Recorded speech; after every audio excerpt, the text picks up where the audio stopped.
Senhor presidente da Assembleia Geral, Abdullah Shahid, senhor secretário-geral das Nações Unidas, Antônio Guterres, senhores chefes de Estado e de Governo e demais chefes de delegação, senhoras e senhores, é uma honra abrir novamente a Assembleia Geral das Nações Unidas.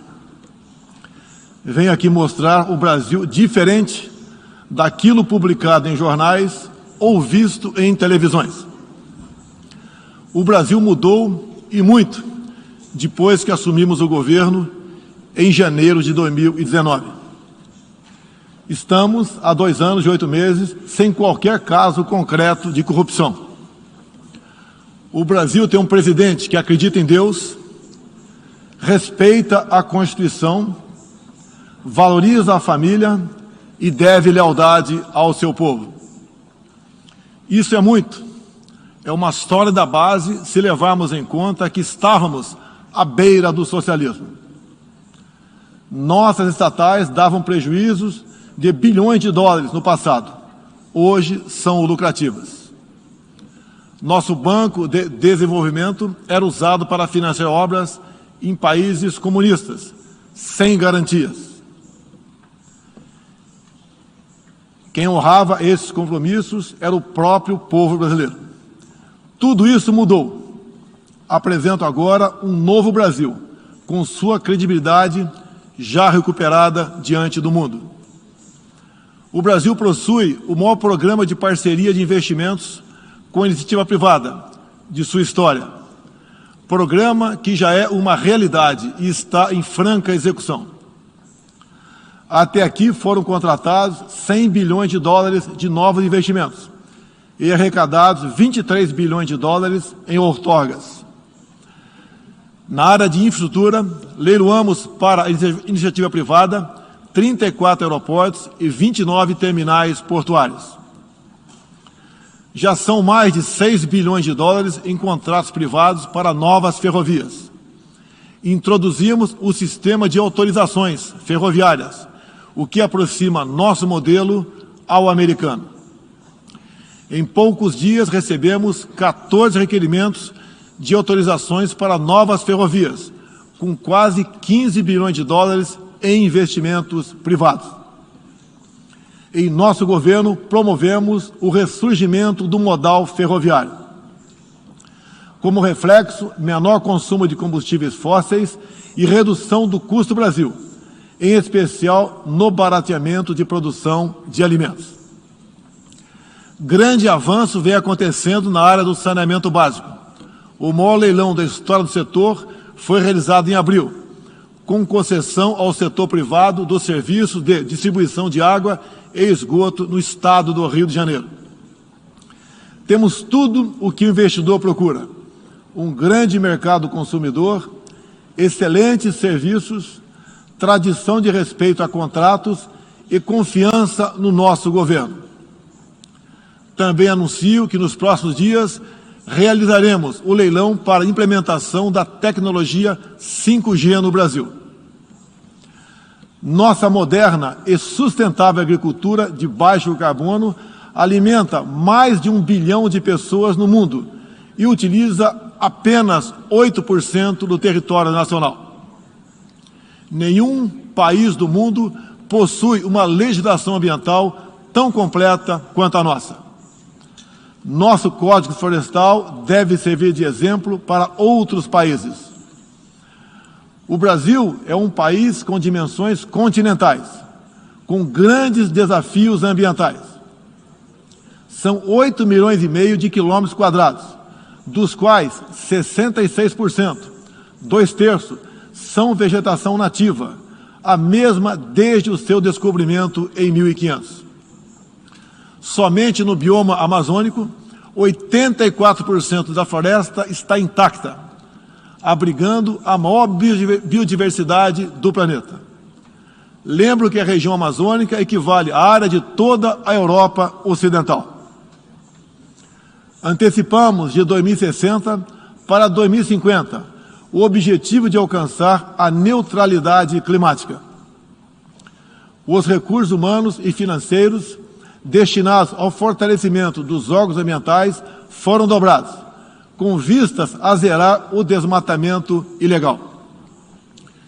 E os resultados desta importante ação já começaram a aparecer. Na Amazônia, tivemos uma redução de 32% do desmatamento no mês de agosto, quando comparado a agosto do ano anterior. Qual país do mundo tem uma política de preservação ambiental como a nossa? Os senhores estão convidados a visitar a nossa Amazônia. O Brasil já é um exemplo na geração de energia, com 83% advinda de fontes renováveis. Por ocasião da COP26, buscaremos consenso sobre as regras do mercado de crédito de carbono global. Esperamos que os países industrializados cumpram efetivamente seus compromissos com o financiamento de clima em volumes relevantes. O futuro do emprego verde está no Brasil.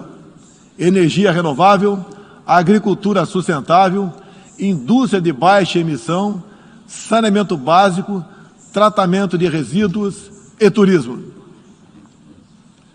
Ratificamos a Convenção Interamericana contra o Racismo e formas correlatas de intolerância.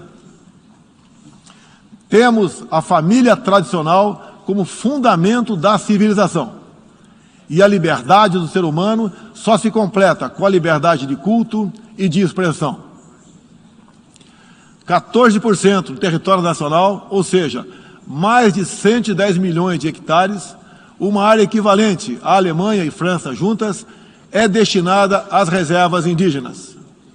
Nessas regiões, 600 mil indígenas vivem em liberdade e cada vez mais desejam utilizar suas terras para agricultura e outras atividades. O Brasil sempre participou em missões de paz da ONU, de Suez até o Congo, passando pelo Haiti e Líbano.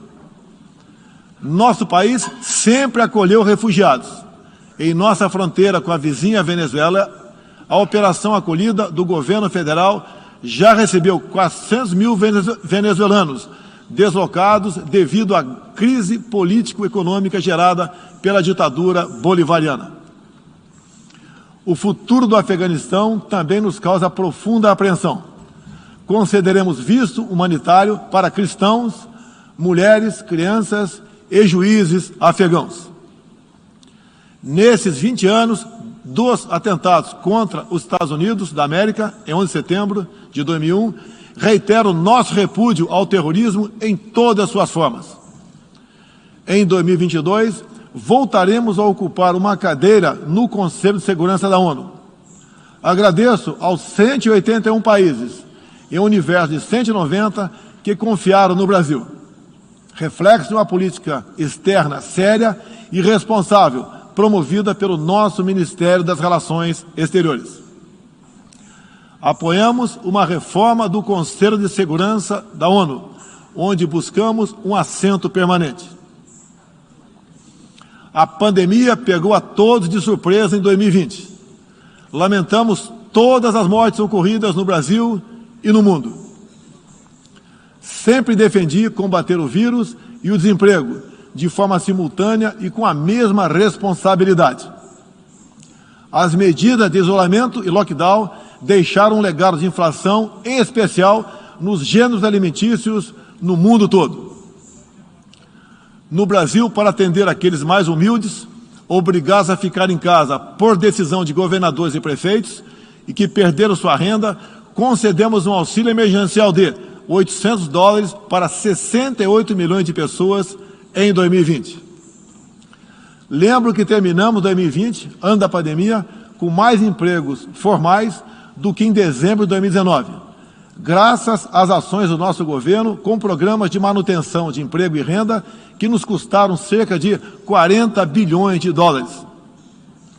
Somente nos primeiros 7 meses deste ano, criamos aproximadamente 1.800.000 novos empregos. Lembro ainda que o crescimento para 2021 está estimado em 5%. Até o momento, o governo federal distribuiu mais de 260 milhões de doses de vacinas e mais de 140 milhões de brasileiros já receberam, pelo menos, a primeira dose, o que representa quase 90% adulta. 80% da população indígena também já foi totalmente vacinada. Até novembro, todos que escolheram ser vacinados no Brasil serão atendidos. Apoiamos a vacinação. Contudo, o nosso governo tem se posicionado contrário ao passaporte sanitário ou a qualquer obrigação relacionada à vacina. Desde o início da pandemia, apoiamos a autonomia do médico na busca do tratamento precoce, seguindo recomendação do nosso Conselho Federal de Medicina. Eu mesmo fui um desses que fez tratamento inicial. Respeitamos a relação médico-paciente na decisão da medicação a ser utilizada e no seu uso off-label. Não entendemos porque muitos países, juntamente com grande parte da mídia, se colocaram contra o tratamento inicial. A história e a ciência saberão responsabilizar a todos. No último 7 de setembro, data da nossa independência, milhões de brasileiros, de forma pacífica e patriótica, foram às ruas, na maior manifestação de nossa história.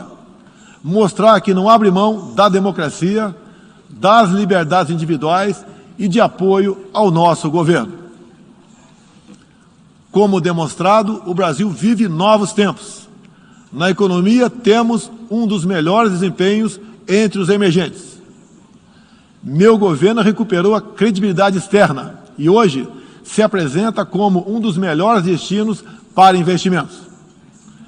É aqui, nesta Assembleia Geral, que vislumbramos um mundo de mais liberdade, democracia, prosperidade e paz.